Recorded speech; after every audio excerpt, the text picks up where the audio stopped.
It was supposed to be an ordinary night in the mansion of Zahir al-Mansour, the trillionaire Arab who owned half the skyline of Dubai. I had only been working for him for 3 days, organizing endless files and contracts, trying not to make a single mistake. The man was intimidating, tall, quiet, powerful, the kind of presence that made even silence feel heavy.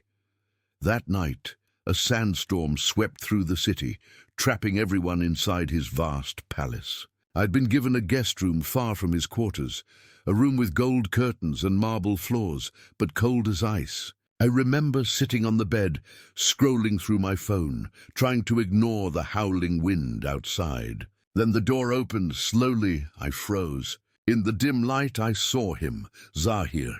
He wasn't wearing his usual tailored suit, just a white dishdasher, his hair undone, his eyes unfocused. He whispered something in Arabic I couldn't understand, then said softly, "Layla." "You waited for me." My heart stopped. Layla, his wife, had died 2 years earlier. Before I could speak, he walked closer, his steps uncertain, his face pale with exhaustion and grief. "You're here," he said again, as if afraid I might vanish. I didn't know what to do. He looked lost. Not the trillionaire the world admired, but a broken man who had forgotten how to sleep alone. When he sat on the edge of my bed, I couldn't breathe. And when he lay beside me, closing his eyes, whispering her name again and again, something inside me shattered. I didn't move. I didn't dare, because in that moment I wasn't his assistant anymore.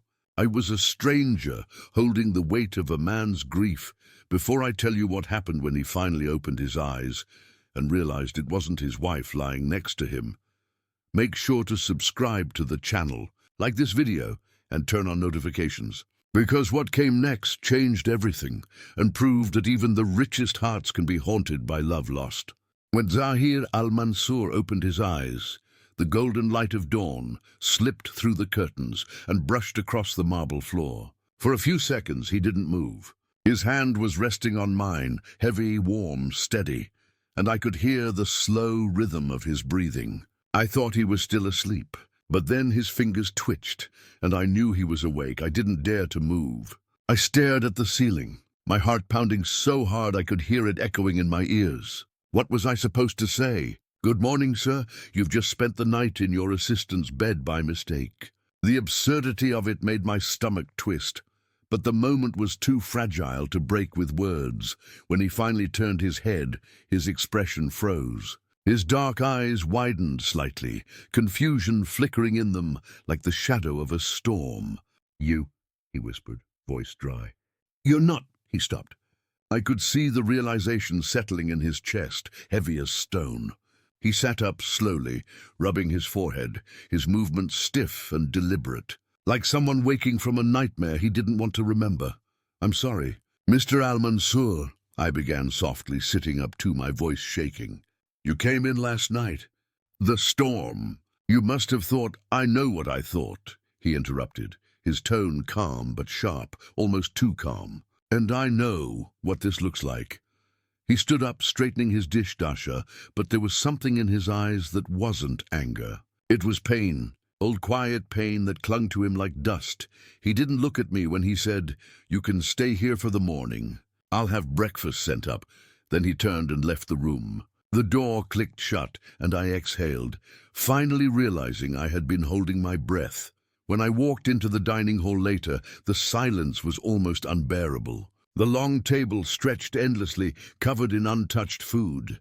Zahir sat at the far end, scrolling through his phone, his expression unreadable. I hesitated by the doorway, unsure if I should even enter. "Sit," he said without looking up. His voice was deep, controlled, the same tone he used during business calls. I obeyed. The air between us was thick, heavy with everything unspoken. After a long pause, he finally said, "My wife used to wear jasmine perfume. You use the same scent." His words caught me off guard. I hadn't realized. I looked down, embarrassed. "It was a gift," I murmured. He nodded slowly. "That's why last night I thought—" He trailed off, staring into his coffee. For a man who controlled empires, he suddenly looked small, trapped in a memory he couldn't escape. "I'm sorry for what happened," I said quietly. "I didn't mean to make things worse." His gaze met mine then, sharp and searching. "Worse?" he repeated.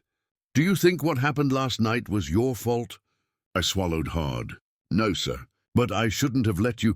You shouldn't have shown compassion." He interrupted again. His tone softened for the first time, and he leaned back in his chair. "Do you know how many people in this world would have screamed, recorded me, sold the story to the tabloids for millions? Yet you stayed silent. You let me rest." "I didn't know what else to do," I admitted. "That," he said, "is what makes you different." There was something almost unreadable in his expression, admiration mixed with regret. For a long time neither of us spoke. Outside, the storm had cleared. The sound of birds echoed faintly through the open balcony doors, a strange contrast to the tension in the room. He finally stood up and walked toward the window, his back to me. "You remind me of her," he said quietly. "Not in appearance, but in the way you make silence feel safe." The confession hung in the air like a fragile glass ornament. I didn't know how to respond. I could feel the ache in his words, the loneliness buried beneath his wealth and pride. When he turned back, there was something softer in his eyes. "I will be traveling to Riyadh this week," he said. "I'll need someone I can trust to accompany me.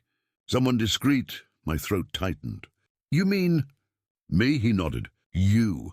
Part of me wanted to say no, to escape before things became too complicated.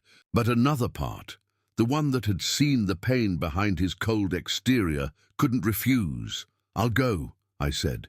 He smiled for the first time, a small, almost invisible smile. "Good, then it's settled." As I left the dining hall, my thoughts swirled with confusion. What had just happened? Had I crossed some invisible line between employer and employee, or had I simply stepped into the orbit of a man who didn't know how to be alone anymore? That night, as I packed for the trip, I couldn't stop thinking about the way he had looked at me, not with desire, but with a quiet kind of need. Something deeper, something I wasn't ready to understand yet.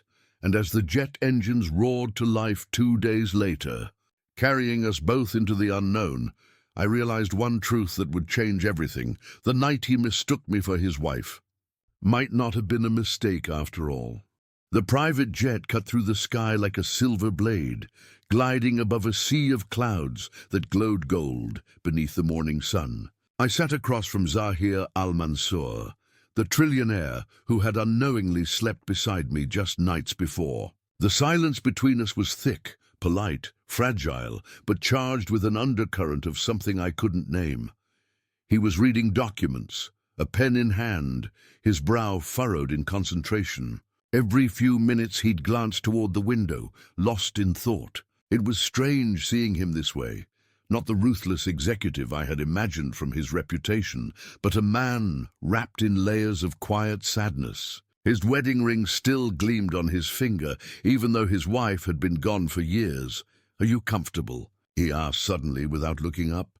"Yes," I replied quickly, startled that he had even spoken to me. He nodded, flipping another page. "You don't talk much," he said, his tone even, almost curious.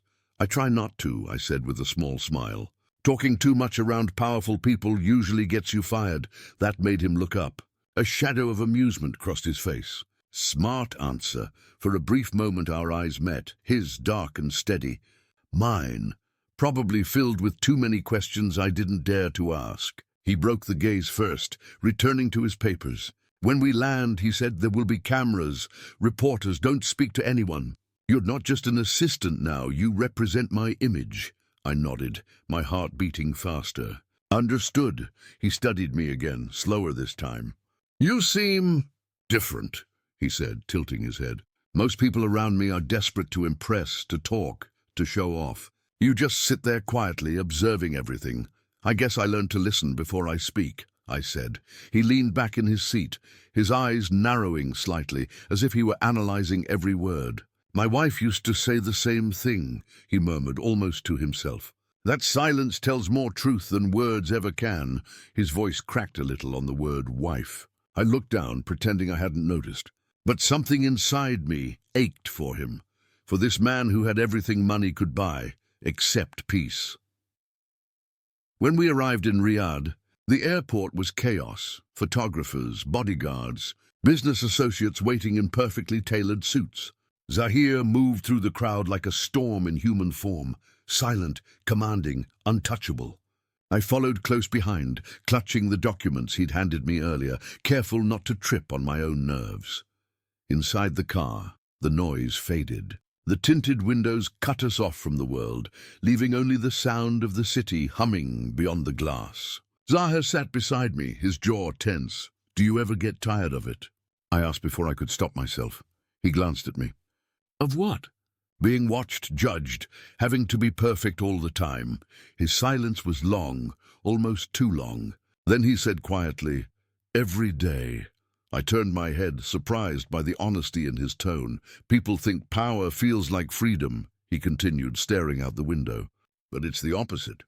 Power is a cage made of gold. The world bows to you, but you can't even breathe without someone waiting to record it." I didn't know what to say, so I said nothing. When we reached his Riyadh mansion, I was struck again by the sheer scale of his world. Marble stairs, fountains that seemed to whisper in the air, servants who moved like ghosts. Yet despite all the luxury, there was something cold about the place, something empty. That night, after a long meeting, Zahir asked me to bring him tea to his study. When I entered, he was sitting by the window, looking out at the desert. The city lights flickered in the distance, but his eyes were on the horizon, on the darkness beyond. "Tell me," he said, not turning to face me, "what do you think of me?" I froze. "Sir?" "You've worked for me long enough to have an opinion," he said, his voice steady but quiet. "What do you see when you look at me?" I hesitated. "I see a man everyone admires," I said carefully. "And fears." He finally turned to look at me. "And what do you fear?" I blinked. "What do you mean?" "You flinch when you speak sometimes. You hide behind respect. You remind me of someone who's been hurt before." His words hit me harder than I expected. I lowered my eyes, not sure how to respond. "We all have stories, Mr. Al-Mansour," I said softly. "Some just take longer to tell. He studied me for a long time, so long that I could feel my skin burning under his gaze." Then he smiled faintly. "Fair enough." When I turned to leave, his voice stopped me. "You can call me Zahir," he said. I looked back at him, surprised. "Are you sure?" "Yes," he said. "At least when we're alone." For reasons I couldn't explain, that simple sentence made my chest tighten. The next morning, the household buzzed with activity. Business partners were arriving for a private deal worth billions. I was assigned to manage documents and ensure confidentiality. But halfway through the meeting, Zahir's tone shifted. Something had gone wrong. He slammed a folder shut. "This contract is a trap," he said, his voice low and furious. "They've been playing me for weeks." The room fell silent. I watched as he stood, his posture tall, his presence electric. "Get out," he told the men coldly. "All of you." When they were gone, he sat back down, his hands trembling slightly. For the first time, I saw fear flicker across his face, not the fear of losing money, but of betrayal. I walked closer, hesitant. "Zahir, are you okay?" He looked up, meeting my gaze. "You're the only one who hasn't lied to me," he said quietly. "Do you know how rare that is?" "I just do my job," I whispered. He smiled faintly. "No, you do much more than that." For a moment, time seemed to stop. Two people from opposite worlds, bound by something neither of us understood yet. And as he looked at me, his eyes softer now, I realized something that terrified me. I was beginning to care. And if I wasn't careful, caring about Zahir al-Mansour could destroy me. That night I couldn't sleep. The mansion was quiet, almost hauntingly so. Every sound, the faint hum of the air conditioning, the distant echo of footsteps in a hallway, seemed to carry weight. I sat on the edge of my bed, still replaying what Zahir had said earlier. "You're the only one who hasn't lied to me." Those words looped in my mind like a melody I couldn't shake. The next morning, I walked into the grand hall to find him already awake, dressed immaculately in a white thorb. Sunlight poured through the tall glass windows, bathing him in gold. He was standing near the large staircase, looking down at something in his hand. It was a small silver locket. "Good morning," I said softly. He didn't answer at first. Then, without looking at me, he said, "This belonged to my wife." I froze, not expecting that. "It's beautiful," I said. "She was beautiful," he replied quietly. "She died 5 years ago." I told myself I'd buried the grief with her, but I was wrong. His voice cracked slightly. I'd never seen him so unguarded. The man the world saw, a commanding billionaire, cold and untouchable, was nowhere to be found. What stood before me was a man mourning a life that no amount of money could bring back. "I'm sorry," I said sincerely. He turned to face me then, and for the first time, there was no mask between us. "You remind me of her," he said. "Not in how you look, but in how you listen. She used to do that, just listen." I didn't know what to say. His honesty made me feel vulnerable too, like he had peeled away something inside me without permission. "Zahir," I said gently, "you don't have to go through this alone." He smiled faintly. "I've been alone for so long that it feels like part of who I am." Before I could respond, his phone rang. He looked at the screen, and the color drained from his face. "Excuse me," he muttered, and walked away. From the tone of his voice in the next room, I could tell it was bad. I couldn't make out the full conversation, but I heard fragments: bank accounts, partnership dissolved, trust breach. When he returned, his face was ashen. "They're pulling out," he said flatly. "Every investor, every partner. Someone leaked confidential information from inside the company." I blinked. "Inside, you mean someone close to you?" He nodded slowly. "Someone with access to my personal files?" His gaze shifted toward me for the briefest second, then away. "Everyone's a suspect now." A cold rush of fear went through me. "You think I had something to do with it?" He didn't answer immediately, but his silence said enough. "You've been around since it started," he said quietly. "I have to consider every possibility." My heart pounded. "I would never betray you," I said firmly. "I've done nothing but work for you, defend you." His expression softened slightly. "I know. But betrayal always comes from the people you least expect. That hurt more than I expected it to." I turned to leave, but he caught my wrist gently. "Wait," he said. "I don't want to believe it's you." "Then don't," I said, my voice breaking. He released me slowly, his fingers lingering for a moment before falling away. "Go rest," he murmured. "We'll talk later." But I couldn't rest. I couldn't even think straight. Every glance from the staff felt suspicious now, every whisper in the halls, loaded with accusation. By the afternoon, news had already broken. Zahir al-Mansour's empire crumbling amid scandal and leaks. Cameras gathered outside the gates. By evening, chaos reigned. Lawyers came and went. Accountants shouted into phones. Zahir remained locked in his office, and when I finally knocked on the door, his voice was faint. "Come in." He was sitting at his desk, his head in his hands. His usually flawless composure was gone. His tie loosened, sleeves rolled up, eyes red with exhaustion. Papers were scattered everywhere. "They're tearing everything apart," he said without looking up.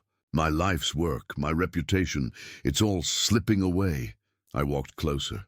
"You can rebuild it, Zahir. You've done it before." He gave a bitter laugh. "Rebuild what? When every person I trusted is waiting for me to fall." I hesitated. Then quietly I said, "Not every person." That made him look up.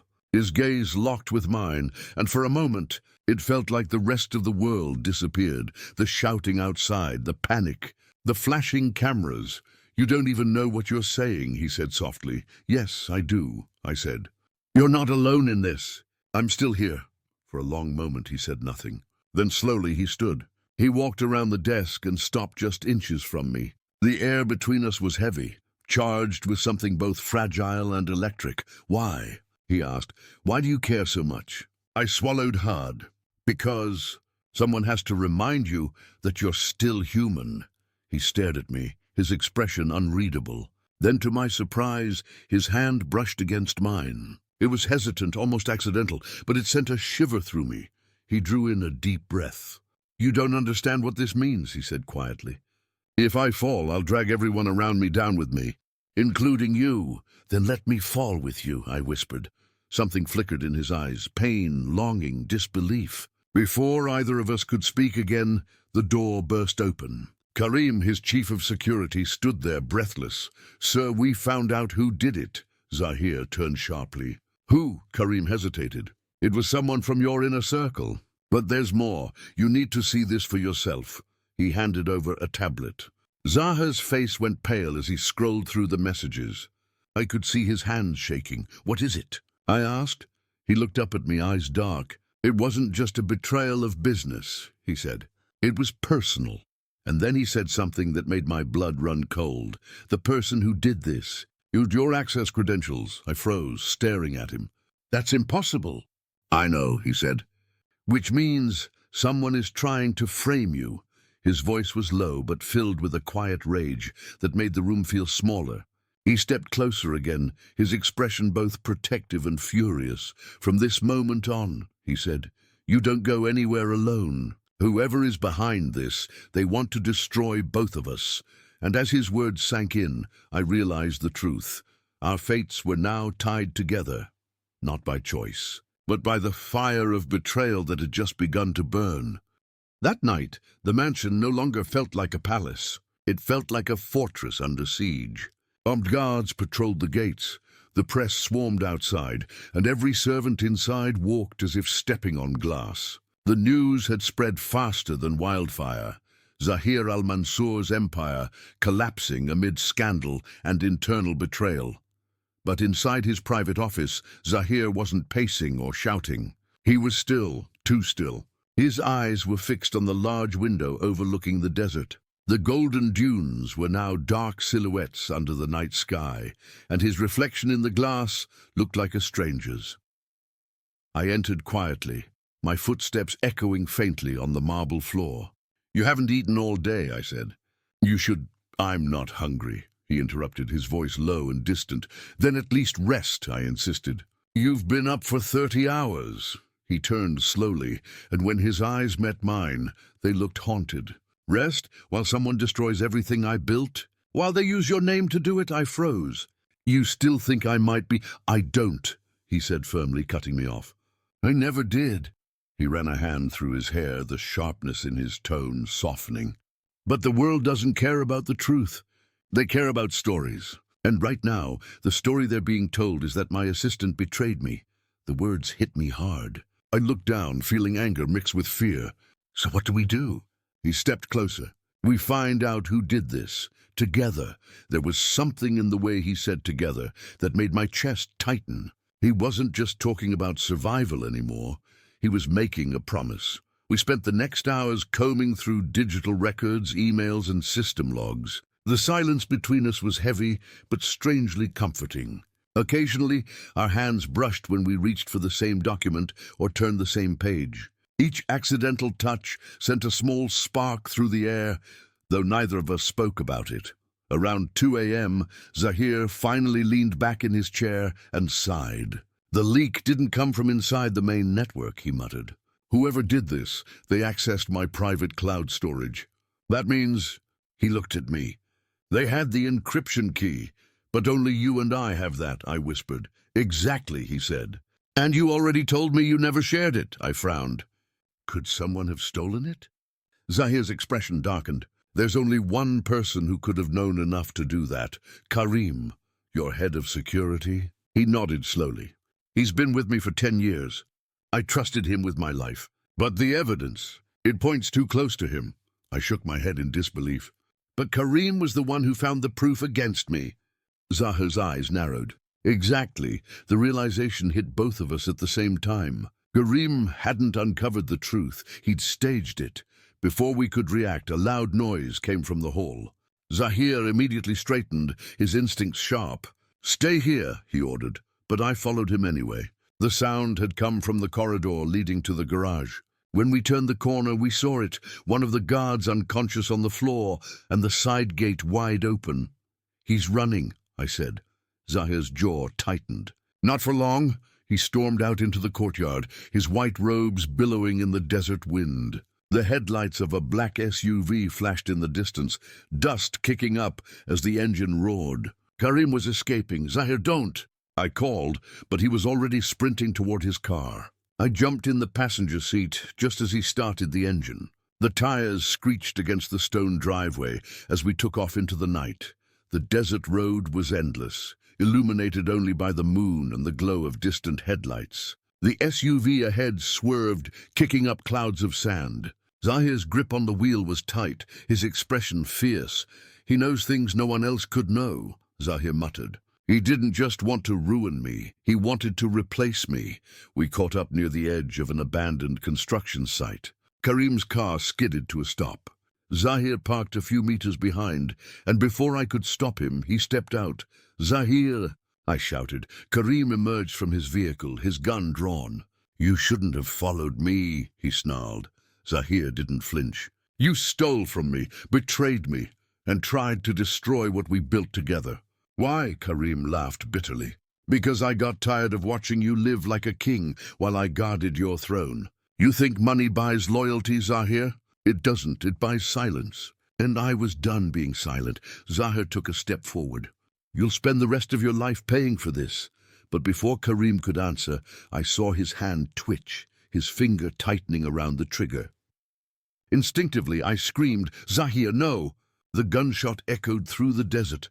Zahir dropped to one knee, not because he'd been hit, but because I had pushed him aside at the last second. The bullet missed him by inches, ricocheting off a nearby metal pipe. He turned to me in disbelief, eyes wide. "Are you insane?" he shouted, grabbing my shoulders. I was trembling, adrenaline rushing through my veins. "You were about to die." He looked at me for a long moment, his chest rising and falling with every heavy breath. Then he said quietly, "You risked your life for me." Before I could answer, sirens blared in the distance. His security convoy closing in. Karim dropped the gun and tried to run, but the guards surrounded him within seconds. Zahir didn't say a word. He just turned to look at me again. The anger and confusion were gone now, replaced by something softer, something that scared me more than the gunfire had. When we returned to the mansion, the first rays of dawn were breaking over the desert. Zahir stood by the balcony, the wind tugging at his robe, and whispered, "If you hadn't been there tonight." He stopped, his voice faltering. "I wouldn't be standing here." I didn't know what to say, so I just nodded. He turned to me then, his eyes filled with something deep, gratitude, pain, and something else unspoken. "You shouldn't have risked yourself," he said quietly. "But you did. Why?" I hesitated, meeting his gaze. "Because I couldn't watch you fall." He took a step closer, so close I could feel the warmth of his breath. "Then promise me one thing," he whispered. "Don't leave me. Not now."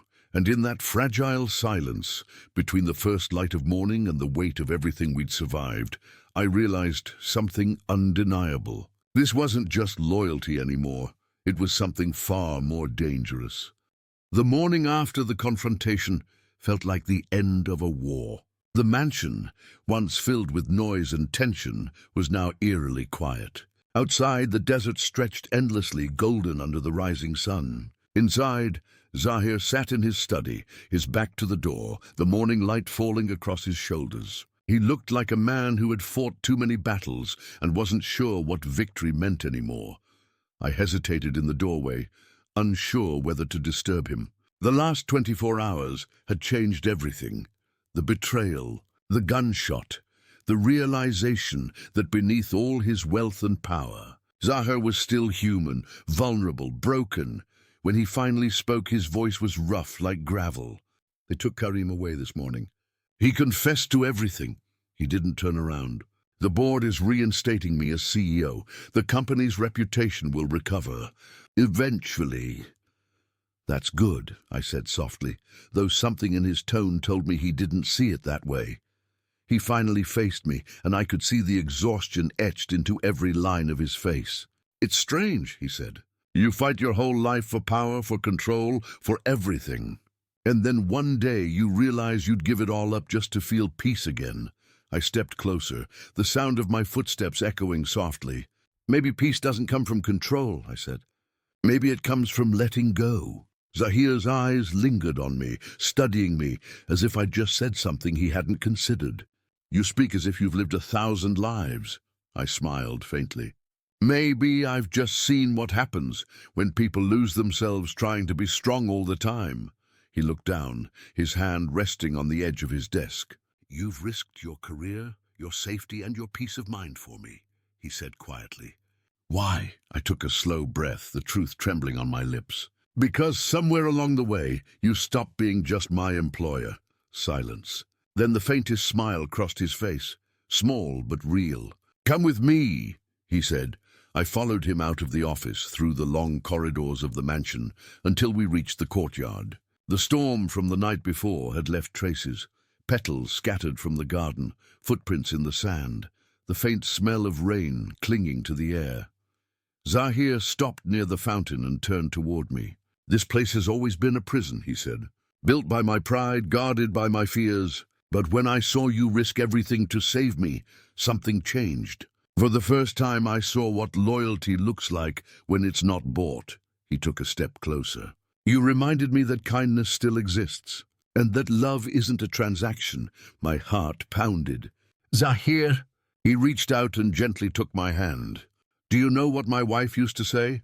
His voice trembled slightly. "She said love is not about possession, but presence. And for a long time I thought she was wrong. But then you walked into my life, and I realized she was right." The warmth of his touch spread through me like sunlight. "You don't owe me anything," I said, my voice barely above a whisper. He smiled, a rare softness breaking through his usually stern features.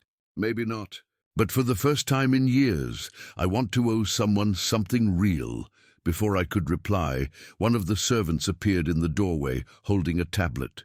"Sir, there's a message from the press. They're asking if you'll make a statement about the company's future."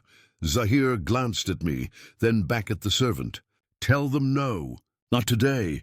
When we were alone again, he looked back at the horizon. The sun was higher now, casting long golden shadows over the courtyard.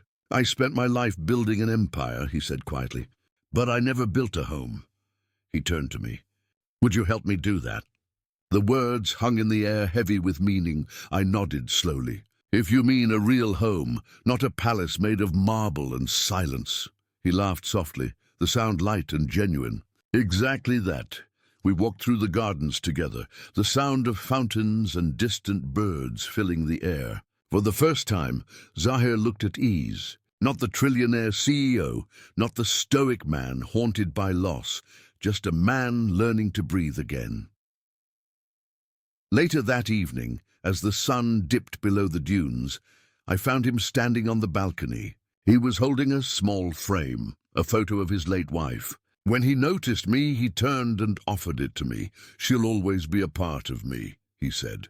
"But I think she'd want me to live again." I took the frame gently, nodding. "She'd want you to be happy," he smiled faintly. "And maybe happiness starts here." He reached out, brushing a strand of hair from my face, his touch lingering for a heartbeat longer than necessary. The air between us was charged, not with power but with understanding. Then, without warning, the lights in the courtyard flickered on. Soft music began to play from somewhere inside. Zahir looked surprised. "What is this?" I grinned. "Your staff told me today was your birthday. I thought maybe we should celebrate it." Quietly, he shook his head, half laughing. "You planned this?" "Only a little," I admitted. "You deserve one night where you're not the man everyone expects you to be."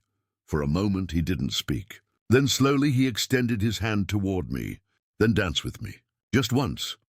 The night breeze swept around us as we stepped into the soft glow of the courtyard lights. The world outside disappeared.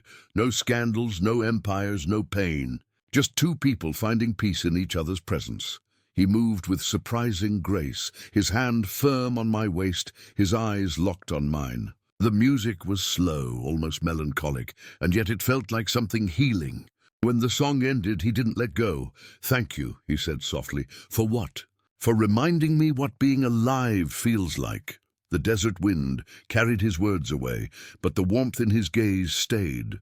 And for the first time since I had stepped into his world, I realized that love doesn't always come in grand gestures or perfect timing. Sometimes it comes quietly, in the spaces between grief and hope, between what's lost and what's found. As the stars filled the sky above us, I leaned my head against his chest. He sighed, his arms tightening gently around me.